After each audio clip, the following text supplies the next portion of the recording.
Hey everybody, Sean here from the Sci-Fi Model Guy, and welcome back. It's been a little bit since I've been with you all, I think about 3 or 4 weeks, and I do apologize for that. I got it in my head to work on 2 models at the same time, and it just didn't work out. With that and increased hours from work and real life getting in the way, it just wasn't a smart idea.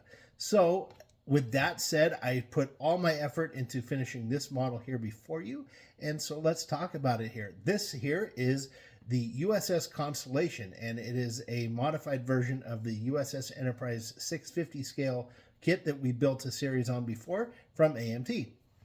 Now, if you're familiar with the original series, you will know that the USS Constellation was from a fan favorite episode called the Doomsday Machine, where a big, long, miles-long planet killer really took a toll on the poor Constellation, as you see here. And so what I did was, if you recall, if you go back and watch the original 650 series build that I did, one of the kits that I had, or the kit that I was working on for that, actually had a warped bottom section of the engineering with the secondary hull, and I just could not get it straightened out. I tried a couple techniques, it just didn't work, it wasn't fitting flush, so I just ordered a new kit, and I stored this one away for the future to use for spare parts or something else that I might have in mind. And I got to thinking a few weeks ago, like maybe I could do something with it, and it just kind of sprung on me, why don't I do the Constellation? The ship was already damaged in the show, as you can see here, and it would kind of fit with what I would have to do to get that bottom part to be fixed. So toyed around with the idea a little bit and decided to go for it. So this here is the result. I am so happy with this one, you guys. I can't wait for you to see the final reveal and the techniques I use to go into it. So, and I do understand this is a little bit longer of an intro than usual. So in this video here, I'm not going through the standard building techniques. You saw that in the 650 build of Enterprise. I didn't want to kind of rehash that, so I spent all the time here talking about the little techniques I used and the things I decided to do to make it look damaged. As for instance, there's a couple little sparky lights in here that we'll show you on the reveal. There's an impulse engine back here that's kind of pulsating, kind of like in the original show. If you're familiar with it, Captain Kirk and Scotty got the ship moving, albeit dangerously, kind of lurching along. So I kind of mimicked that with just having one impulse engine just firing here, not both of them, just one of them is just doing this nice pulsing action. And there are 2 lights here in some of the support beams that are flickering to represent like some power conduits and stuff. I didn't want to do too much. Again, I'm all about subtlety. You're going to hear me use that word quite a bit in this video and going forward. And I just didn't want a whole lot going on. I wanted very, very minor things. So I just 3 little lights here. It's powered by a 9-volt battery. And I did some cool stuff here. One thing I do want to point out, I did not go online and look at other techniques of other builds of the ship. I know there's quite a few videos of this build out there and some really nice ones. I saw some pictures, just look up USS Constellation and you see tons of pictures of models and home builds people have done, and they're amazing. And instead of going on and looking at any videos or tutorials or something, I said, you know what, I'm going to take what I know, or what I think I know, and I'm going to incorporate that and see what I can do. And I have to be honest with you, I'm very proud of what I did here. I think it looks really cool. I think it's pretty true to the original show, as well as the remastered versions, which I did take a couple of screenshots that I'll be posting in the video here as we go along, as a guide of kind of where the damage is. That there's a big chunk here and there's a hole there and so on. Now, the one liberty I did take with this is along the secondary hull here on each side, I put a big gash in there. And the reason I did that is because this bottom part of the model kit, because it was so warped, even though I did do some corrections, it just wasn't fitting. It wasn't perfect. And so I had to kind of make a gash there to force it to fit.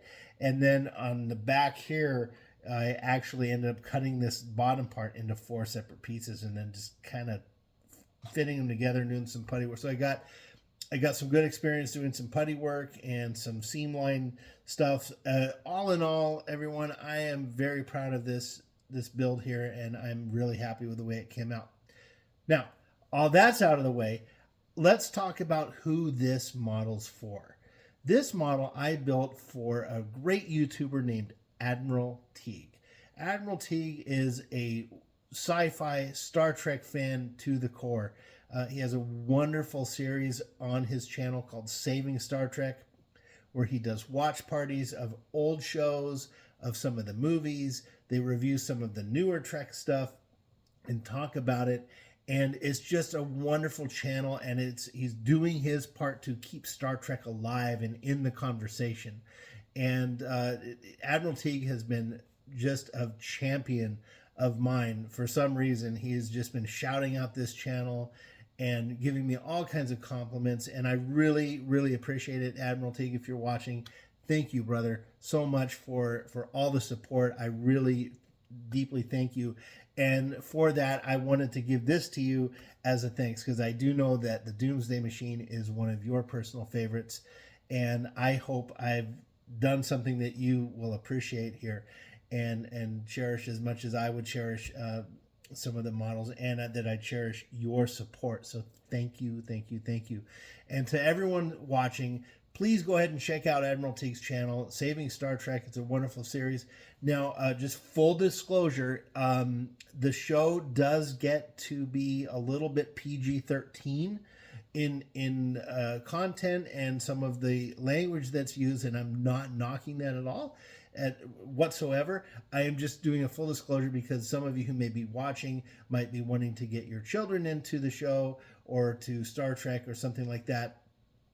So if you have any young kids and are interested in Admiral Teague's channel, go ahead and give it a watch or two. Do a little review. That's just my advice. It's nothing horrible at all by any means, but it's just a disclosure that some parents with young kids might want to review Saving Star Trek a little bit before allowing young ones to watch it. And again, that's just no disrespect or dissing on Admiral Teague there. Full disclosure, just for those of you who might have some young ones wanting to watch. But all in all, what a wonderful show. Wonderful guy. Admiral Teague is an active YouTuber and deserves a lot of support. And let's just hope we can get his subscriptions up a little bit and keep the interest in Star Trek and the original series and science fiction and all that stuff alive, because that's part of what this channel's for, as well as just having fun with the hobby. Okay, everyone, that is probably the longest intro that I've done. I'm surprised that I did this in a couple of takes. And with that, let's just go right to the video and enjoy it, everyone. I look forward to your comments, appreciate your subscriptions and your watch time. Really thank you from the bottom of my heart. And I promise going forward, I will be having more frequent videos as we move forward. I'm still working on the Jupiter 2, getting a lot of work done on that, everybody. So stay tuned for more on that coming really soon. Happy modeling.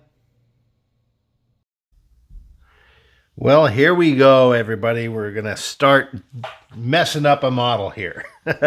So what we have here is the USS Enterprise 650 model, and it's going to become the USS Constellation. Thankfully, the decals that come with the kit do provide a Constellation registry number and name. So we're going to mess this old girl up and try to mimic the damage shown in the Doomsday Machine. Now, I am drawing from the remastered version for this.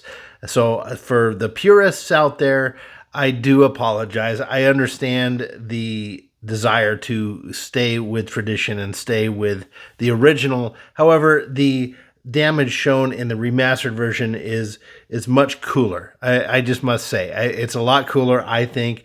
And for the purposes of making a model, I think it just fits better. We can add some girders in there and some decks and some little details in there that unfortunately they just didn't have the capability of doing in the 60s. And I know if they would have had the capability to do that back then, they would have.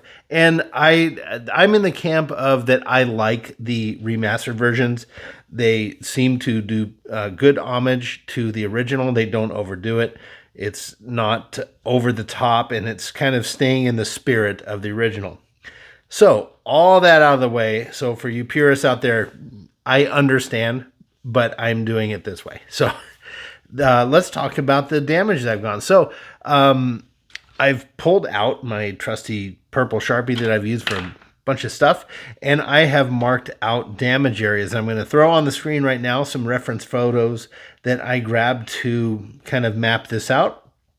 Not going exactly to the millimeter detail on this, but I think these areas that I've chosen accurately mimic what we see in the remastered version. And I will also throw up here a picture from the original the original version right now. And if you see here, the damage that they show in the remastered version versus the original, will show up a comparison. It's not that far off. Again, they did try to pay homage to it and respect the work that the special effects teams back in the 60s did. And I haven't any proof of this or heard from any of the people who worked on the old shows, but I would imagine that they probably appreciate the care that was taken to preserve the idea of their work. Okay, so I've chosen some areas here, and these little blacked out areas are areas that I'm going to be outright removing from the center out.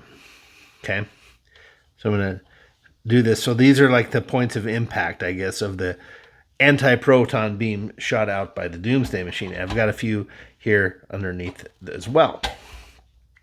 And then I do have some items marked out for the secondary hull, and thankfully the damage on the ship where I marked out is corresponding with the damage on the show, and it happens to be the area that's kind of warped out. So I do have some plans on how I'm going to correct for this. Again, we're using kind of a damage warped version of this ship, so salvaging that, and it's going to be something cool. And then just going here, marking out some damaged areas for the nacelles and everything. So now what I'm going to do is just start removing some of this plastic here. This parts that I filled in here, I'm going to take these older pair of nippers that I have, and I'm going to start cutting out areas there. Then I'm going to go to my Dremel tool and various grinders and little bits that I have for that, which I can pull down here. I've got quite a selection of them, thankfully, from my cousin Randy. He provided me a wonderful array of various tools and bits on here for my Dremel. So thank you, Randy. I love you so much.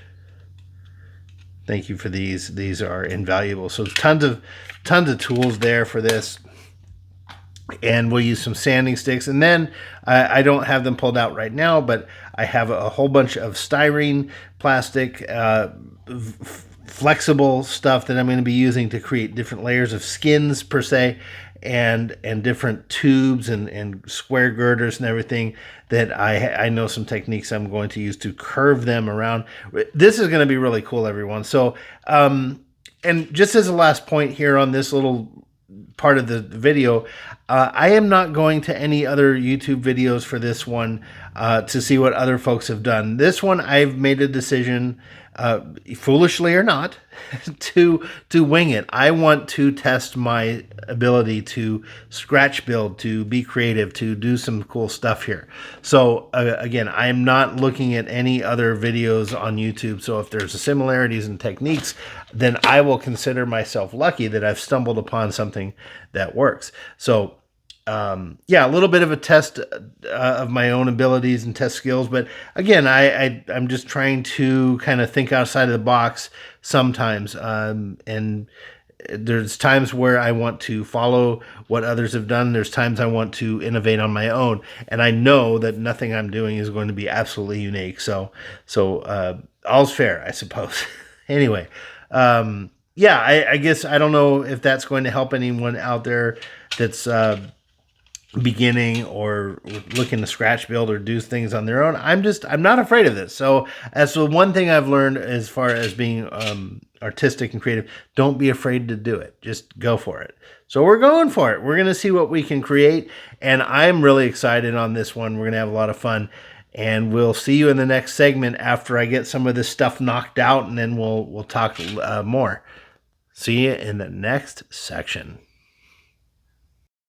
Hey everybody, I just want to take a little minute here. I started obviously destroying this ship and here's a little piece, so I'm going to put that aside. Never know when I might need some extra styrene. So I've gone through a couple things to try here. So one of the things I first tried was this Dremel bit. This is almost like a little sanding disc. You can see here, I've used it before. It's a really good tool. And I tried grinding and to cut out this thing, but it wasn't going very well. The nippers did not really work. I was able to kind of get half an inch in or so, and then, obviously I couldn't make a curve with that. So that's out. And I've resorted to using this sanding disc here. And I've realized I've got a couple cool little effects here. Number one, it somewhat melts this stuff. When you hold down the sanding disc, it does melt the plastic. It kind of deforms it. And it gives that effect like, the same you would expect on melted steel or Durasteel or whatever it is the ships are made out of. So right here, I have this really cool effect. So I use the Dremel tool, and I'm going to repeat this process right now so you can see this, just in case you have a Dremel tool and you want to repeat this with me. This really gave a cool effect. It's like kind of melted out there. It's just a little randomness in there is the word I think I'm looking for. So I'm going to expand that a little bit with this, but I'm going to do the same technique. Now, this one, I'm using the sanding disc, and I'm going to do this hole here. So I have some damage here. This marked out area is the area where it's going to be the actual hole. And then I'm going to use that as a guide to kind of expand around that, okay? So I'm not going to cut out all of this area here. Maybe most of it, I don't know for sure yet. Again, this is just a few stages of early stage right here. So I'm starting small, and then I'll get bigger as I need to. There's another hole here going to be. So we're going to, on this section, concentrate on this. So what I'm going to do is I'll start with the sanding disc and lightly just kind of go around and just start whittling this down. And then I'll hold it down a little bit to dig through the plastic, and then turn it a little and dig through the plastic, and so on. So it's kind of a feel thing is what I got here. So I just decided I was going to stop, and I'm going to record this, what I do here, trying to mimic what I did over here. Okay, so let me get this stuff out of the way, and I will try to duplicate this and make it a little bit bigger. So I will mute the audio on this and play some cool little soft jazz music as we get going. Oh, sorry. Before I go, I have this at about half speed. So it goes up to 10, which would melt through this like butter. And then, so I'm going about 4. And this way, it allows me to kind of control things a little better. And I can turn it up if I need to. So here we go. Enjoy the music and the show, everyone. Make sure I'm in focus. And here we go.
Can see some of the melting happening.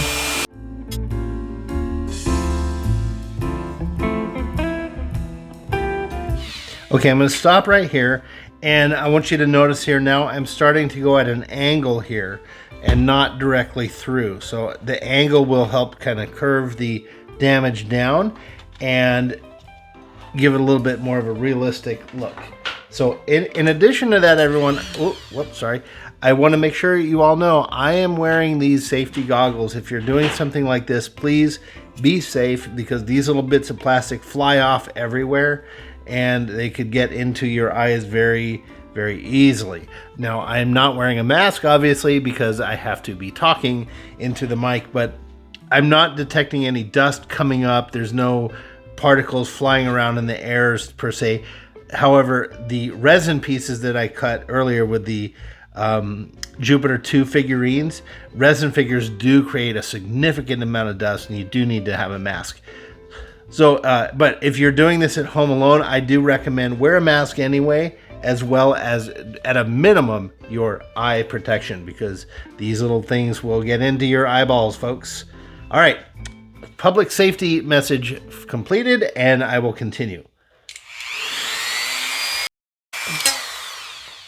So now, if you see, I've got the main cutout, so now I can use the sanding disc and get in here a little bit and start working my way around and finishing this out, and then I can use other grinding tools to do it. So I'm going to make this one a little bit larger here yet, and then I'll go back and do the same thing here as well.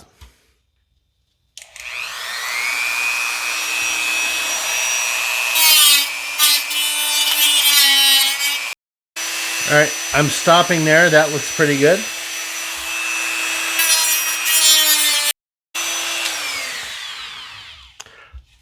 Okay, there we go, folks. We have some nice randomized damage here, and this is just a start. So there's some nice blast holes there, somewhat circular, and of course the big chunk here, which is going to continue down around the side of the hull on and into the bottom. And we've got another one here yet that I have to do. I won't do that on camera. So anyway, I'm going to stop here. I'm going to kind of knock out some of this plastic here and throw it away and continue doing these things. So that's the technique. I just wanted to record that. Now, the technique I'm going to use for here, for the warp nacelles, is going to be a little bit different. I'm not necessarily going to chop out enormous blocks of this. Well, no, wait. I apologize. Actually, I am. I'm going to be cutting out like a big rectangle area here, and you'll see what's going on after that. Yeah, so I'm really happy with this. I'm starting to get a feel for what I'm doing here, and we're going to add a little bit of randomness to this. And the cool thing about this, everyone, is something like this, as Bob Ross was famous for saying, if you have a shaky hand, this is actually something that you would turn out being better than most people at, because the randomness of a shaky hand. So when you're doing this, just kind of let the disc go where it wants to. Keep it in a confined area of generally where you want it to be, but let it kind of nick out, and eventually when you go slowly, it will give you this nice randomized bit of damage here, and we'll do all kinds of neat, interesting things going forward with this. So stay tuned, everyone, and we'll see you in the next segment. Okay, everyone, the damage that I've been doing to the ship is plugging along very nicely, and I'm getting some nice results. So I wanted to talk for a moment about some of the things I've discovered here. So just to clear up anything, I have not looked online for any sources or any guidance on this. I was going to, and I figured, you know what, I'm going to try to wing it on this one and just see where I come up with. So I think I did say that in the last video.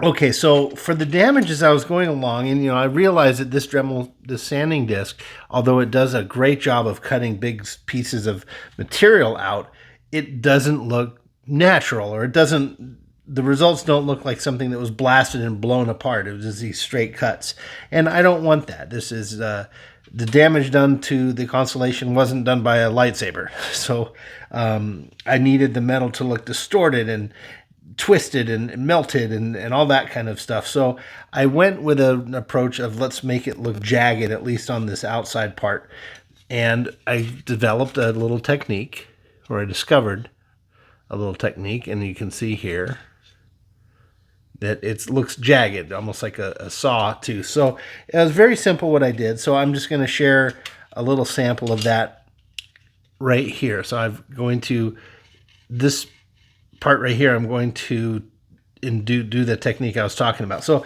all it is basically turning on the sanding disc and just kind of nicking it like this. And in some areas I'll dig deeper and make like a tooth, and then other ones I'll just lightly touch it and just kind of let it go in a random way. So I'm going to zoom in here a little bit. There we go. Stop the camera from shaking, and I will just go ahead and just demonstrate kind of what I discovered.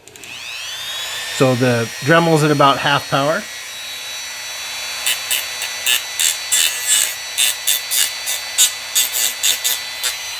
Now turn it this way.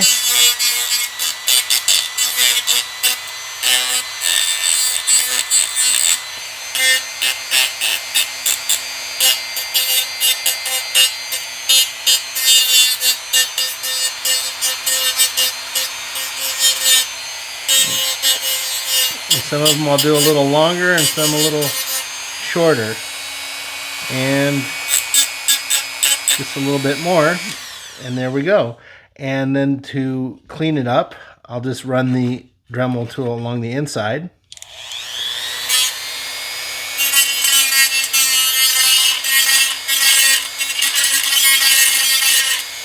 And then on the outside. Now I'm not doing all of it on the outside. I do want some, sorry about that.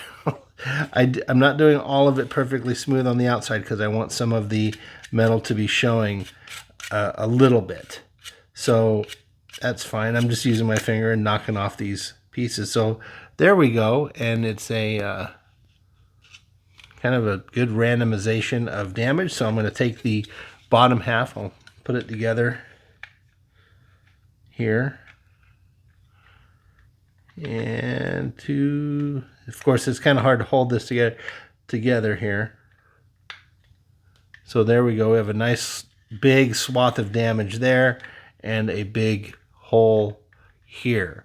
So obviously there's not going to be holes going through the whole ship. We're going to be putting some bulkheads behind this and filling that in. So we'll get into that technique later. I've got some things in mind.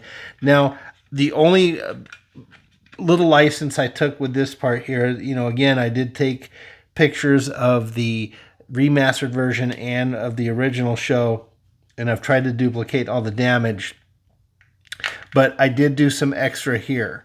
So the reason I did that is because, again, this bottom piece of the secondary hull was so warped and just twisted and everything. There was no way for me to glue it together here where the navigation dish is. Like they just would not connect well. So I'm having to improvise a little bit, and so I cut out this area, and I'll be putting little filler pieces in there, and it'll look better. So that's the only real kind of thing I had to do on my own to make this happen. So hopefully that's okay.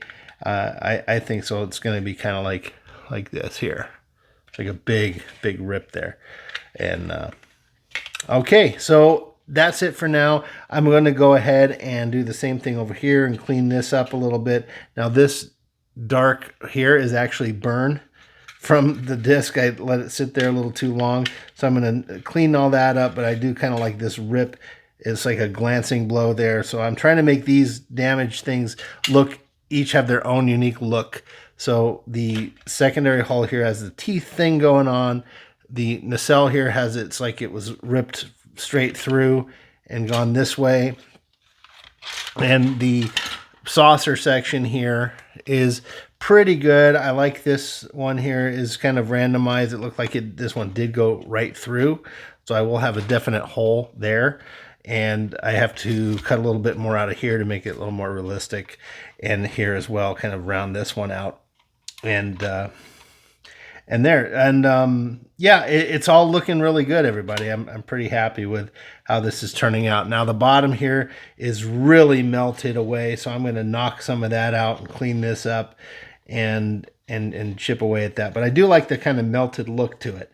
So again, I'm going with a little bit randomization, each piece of damage having its a little bit of character, a little bit of its own look and feel to it, but all in the same theme. So having a lot of fun doing this, you guys. So we'll see you in the next segment, and I'll talk more about little things I discovered that I'm doing and try to document what I'm doing. So in case you want to try it, maybe it'll work for you. All right, see you soon. Okay, it is time to start constructing the infrastructure or the girders in the inside guts of the Enterprise here, or sorry, the Constellation. So I have here the saucer section of the ship, and it's all beat up and it's got the holes and everything. So now I want to start making the innards of this thing to give it some real look. So for that, we're going to need the curved bulkheads that we would see for going this way around, as well as some going straight that way. So I give some thought to this, and I haven't looked online for any of this. I'm just seeing what I can come up with on my own, and I think I have a solution here. So what you see down here is a piece of paper. Congrats for everyone who guessed that.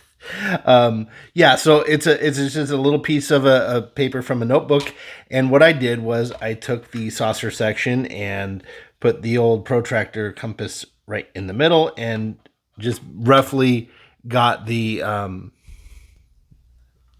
length of the diameter here. So they're the radius rather. So we got that.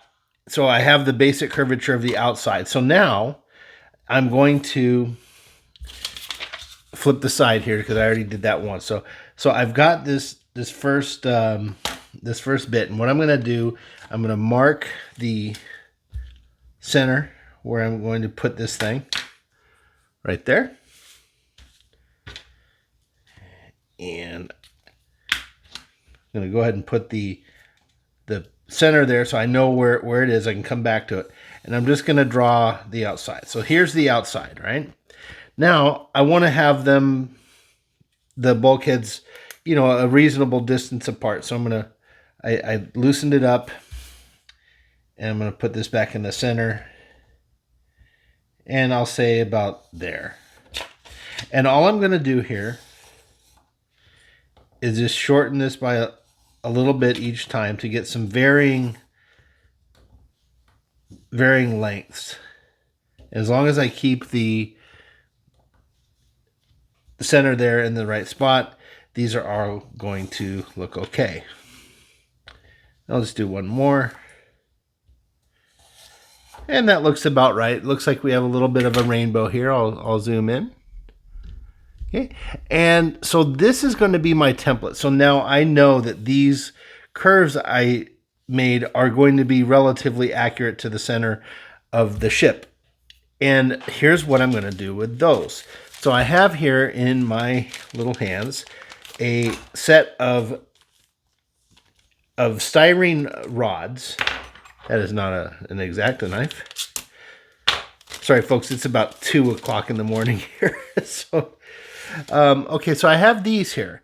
And what I'm going to do is I'm going to cut several of these and have them curved here for the bulkhead. So I'm going to glue them in, maybe 1, 2, maybe 3 here, maybe 2 of them on this part, 1 here maybe, and then a couple over here on this side. And then I'm going to do the same thing, a similar process for the secondary hull, where we have the big gaping holes in here. So I'm going to put the bulkheads going this way. So I will have to do a little circle like this. Anyhow, that's for a little bit different discussion. Right now, we're only talking about this saucer section. So I've gone ahead and marked these here. Now, the trick is to get these to bend, right? So what I'm going to do, and I'll pause this video and take it over. There's a technique which I learned and actually tried to use to fix this warped bit of the bottom of the saucer section a while ago. And what you do is you take some water and you boil it in a saucepan, and just after you get it to boil, you turn it off and let it cool off just to under boiling, and you take your piece of styrene and you dip it in there for a quick second, maybe 1 or 2 seconds. When you take it out, you have about 4 or 5 seconds in which this is malleable, and you can turn it and curve it and hold it for a few seconds, and when you let go, it will hold that shape. So what I'm going to do is do that method, have this little template here ready to go. So when I'm going to cut some pieces off of this, put it in the water, take it out, and then hold it and use this as a guide. So like you see here, I'm holding this myself, and it should, in theory, hold after I let go. Okay, so that's the plan, and we're going to give that a test. So I will take this over to the kitchen now and give it a shot, and I'll try to set up my little tripod and record this for you so we can see how it works out on my first attempt doing this. Now, I did do it. I did do this method with the bottom of the secondary hull, and it did work to an extent. So I was able to correct some of the warping, because when this thing came out of the box, it was just wretched. I was able to kind of get it straight, but not enough to make a perfect ship. So you can go back and watch that Enterprise 650 scale build if you're interested in that. But yeah, so we're gonna do that with this here, and then I'm going to put them in here, and we'll keep moving on and go with the lighting techniques. But this is the first step for this, and then so we'll be right back, and we'll see you in the kitchen for the attempt at shaping these little rods here. Okay, everyone, I'm recording here, and I've got the water boiling. And a couple of attempts ago, I tried turning it down a little bit under boiling, but it didn't quite work. So got that heating up, and I have my paper here that I drew the curves on. And sorry about that. If you notice there, I did laminate the paper with some packing tape to keep the paper from getting all messy. So I have it boiling at a high heat, and I'm going to hold this in here for a little bit longer. And the last time I tried it, it didn't, I don't think it was quite hot enough. So I'm going to leave it in there a little longer.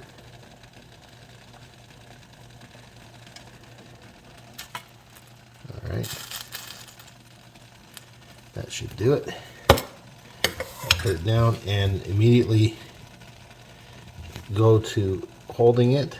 If you can't really see what I'm doing here, I'm just keeping this piece of plastic on the paper, and I'm curving it approximately to the outward curve that I drew. So I'm going to leave this here for a few seconds, and I'll let go and give it a try. Much better result there. There we go. So I think what I'm going to do is I'm going to take this same one, I'm going to heat it up again. Just a little less time there. And hold it on that curve one more time. And there we go. So this should do just fine. I'm going to hold up the paper. You can see here I got a little water in there. But you can see there it more or less goes with the curve. So then I'm going to try another one. This one I'll do on a more tight curve. So I might have to heat this up a little bit more. And if you're doing this at home, folks, please be careful with the heat, because remember, this is boiling water and it's hot plastic, and you're holding your hand over a hot stove. So, you know, please take all caution. Wear heat gloves if you need to. I don't want to hear about someone getting hurt. That would be very hard for me to swallow. I don't want anyone getting hurt. Okay, I've heated this up a little bit more because I have to do a tighter curve, and I'm going to go for this middle one. And again, I'm just using this curves that I drew kind of as a guide, because when I glue these down, I'm going to be able to make a few small corrections, I'm assuming, with the super glue and correcting the curve a little bit. That one turned out really nice. All right, so I'm going to keep doing these. I'm going to do all these 6 here, and then I'll come back and we'll talk a little bit about how they do, but so far so good. All right, everybody. I think I can call this one a success. So let's talk a little bit about what happened here. And if the video before was a little bit sketchy and low volume, I do apologize. Like I said, it is probably about 2:30 in the morning right now, and I was in the kitchen talking, so I was trying to keep it down to avoid waking anybody up. So here are the pieces, and I ended up learning a couple things. So the initial time I did this was with this secondary hull. Now, this styrene is very, very thin. It's not nearly as thick as these rods here that I have. So that is one thing to consider. So I learned that for this thicker styrene, and maybe it's made out of a little bit different material as well, it required a lot more time in the water and at a higher temperature for me to get a bend that stuck. So this one here, this is probably the best bend. Now you'll see it is not perfect, and that's okay because I can still fix this. I can still bend it. I'm going to have to super glue this to the ship, and I'll be able to make little corrections at that time. I might even use the protractor and, for instance, just draw a an arc here. You know, I might come through here and just do a little arc for a little pathway for this to follow and glue it along there, those lines. So I'm not too worried about being able to get it to do that. What I was after was getting an initial bend in here to make that application a lot easier. And I think this is a success. So I do have some varying degrees of bend here. Probably this one would be the innermost, and then here, and then these guys, maybe this one up here. So I'm just trying to order them a little bit. About like so. So maybe switch there. I did do them a little bit differently. And the other thing I learned was after doing a few of these, I started getting a feel for it. And I didn't need to use the guide after a while. So I was taking it to the guide and holding it like that. And I learned that it was much easier to take these things right out of the water, hold them up, and just hold them in the air and bend them down like this. And that gave me, I was able to judge the curve better and get it more accurate and kind of adjust it as it was cooling off. Now, again, I do recommend being very careful. You're talking about boiling water and touching hot plastic. But I was able to touch it, so maybe I'm just not as sensitive to hot temperatures or anything, but I want to make it very clear to everyone out there to please be very, very safe. Wear gloves, safety gloves, or test your tolerance first. Okay, so so there's that. I can't stress that enough. I don't want to be any part of someone getting hurt. That would be the last thing on the world I would ever want. So yeah, this is a success here. I'm just ordering these out a little bit. And what I'm going to do is put them down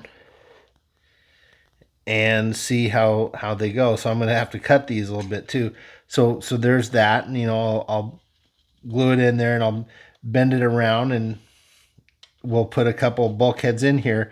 And then when that's done, I'll cut some straight ones and piece them in as well. And then we'll break them off and I'll probably take my lighter to some of these, when they're and just melt them down a little bit.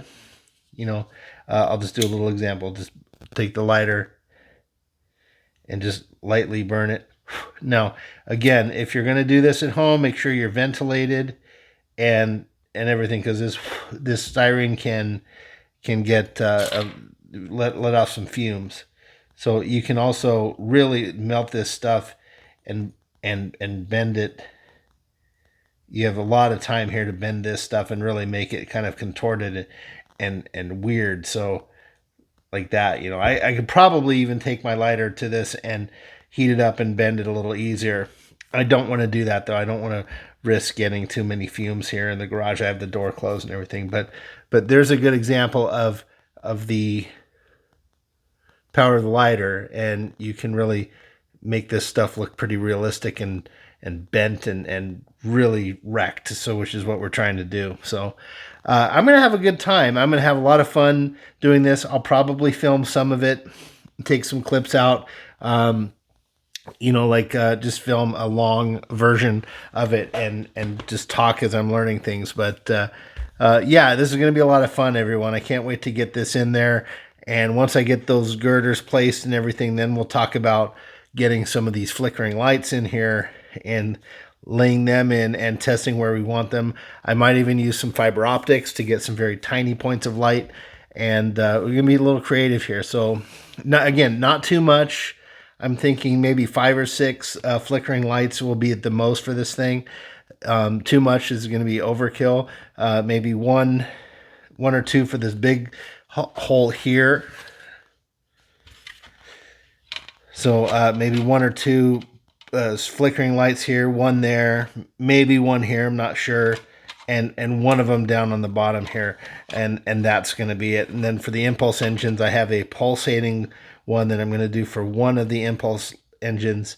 The other one will be completely dark because in the episode, Scotty was able to barely coax those impulse engines, so I want to indicate some damage and barely functionality. The warp engines, there's going to be no lights whatsoever. They were junk, as Scotty, I think, indicated in the episode. And so they're going to be just completely wrecked and burnt and shredded. So that's going to be a lot of fun too. I'm having a lot of fun with this model, everybody. And I hope the recipient, Admiral Teague, also appreciates this. He is a wonderful YouTuber, wonderful guy, and I can't think of anyone right now who I'd rather do something like this for. He's saving Star Trek, as we see. So we'll be talking a little bit more about him as time goes on and with the intros to the video. All right, enough of me blabbing. I'm probably going to cut this out. Who knows? But yeah, see you in the next section, everyone. We'll keep you updated on how this is going. Hey everybody, I'm here and I just finished editing this video that you just saw, and I'm going to be putting this in there as an outro. And I really thought this was going to just be a 1 or 2 video series, but it looks like it might end up being 3, everyone. So I'm trying to keep these videos short. Hope you're enjoying it. And everyone, please check out the Jupiter 2 videos that I have here. I'm still working on it. I just am doing that one kind of like as a speed run, at least as far as the videos are concerned. There's a lot of little detail, a lot of painting involved in that one. There's not so much of building, so I'm going to be condensing that into probably 1 or 2 more videos on the Jupiter 2, and I am continuing to work on it. So with that, I also please check out Pop Culture Curator. He's really increasing on his subs right now, and he's got some great videos coming up with some monster movie reviews, sci-fi horror type of stuff, Lost in Space reviews, and Gilligan's Island as well. So a lot of fun stuff on there. Really good fan interaction, chat interaction over there. So if you're looking for like a nice, cool stream, go over check out Pop Culture Curator. And for now, check out Admiral Teague as well. And I've got a cool announcement coming tomorrow for you. So stay tuned, everyone. A lot more videos coming up soon. Thanks for being patient.